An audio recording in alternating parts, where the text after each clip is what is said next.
নবীজি বলেন, উম্মত শুনো, প্রতি সেকেন্ড প্রতি মিনিট দুনিয়া তোমার পিছনে যাচ্ছে, প্রতি মিনিট আখিরাত তোমার সামনে আসছে।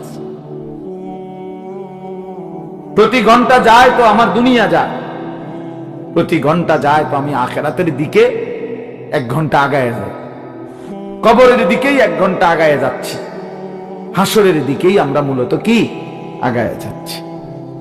এজন্য নবীজি বলছেন, অতএব বুদ্ধিমান হলে শোনো উম্মত, ফাকুনু আবনা আল আখিরা ওয়ালা তাকুনু আবনা আদ দুনিয়া। নবীজি বলছেন, অতএব তুমি আখিরাতের সন্তান হও, আখিরাতের পরিচয়ে পরিচিত হও, দুনিয়ার সন্তান হও না।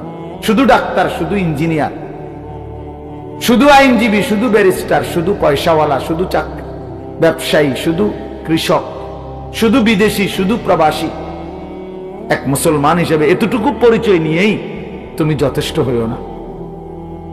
এক মুসলমানের পরিচয় এতটুকুই না, বরং তোমার পরিচয় যেন হয় আখিরাতের পরিচয়। লোকটা নামাজি, লোকটা রোজাদার, লোকটা চরিত্রবান, লোকটা দিনদার, লোকটা ফরহেজগার, লোকটা আল্লাহওয়ালা, লোকটা আখিরাতের ফিকির করে, মসজিদকে ভালোবাসে, মাদ্রাসাকে ভালোবাসে, ওলামায়ে কেরামকে ভালোবাসে, নামাজকে ভালোবাসে, আল্লাহর ঘরকে ভালোবাসে, কোরআনকে ভালোবাসে। এমন পরিচয় পরিচিত হও, এমন পরিচয় নিজের জীবনে লাগাও।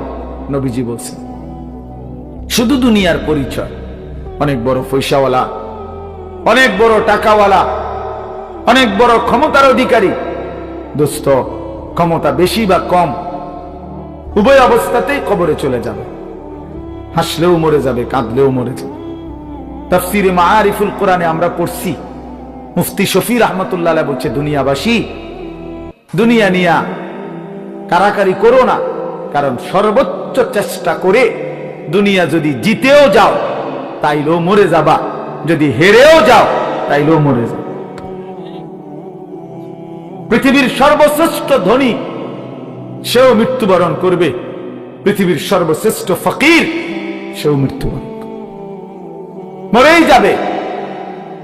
প্রিয় বন্ধু, তোমরাও আমরাও হাসলেও মরে যাব, কাঁদলেও মরে যাব, সুখে থাকলেও মৃত্যু হবে, দুঃখে থাকলেও মৃত্যু হবে, অট্টালিকায় থাকলেও মরণ, কুড়ে ঘরে থাকলেও মরণ।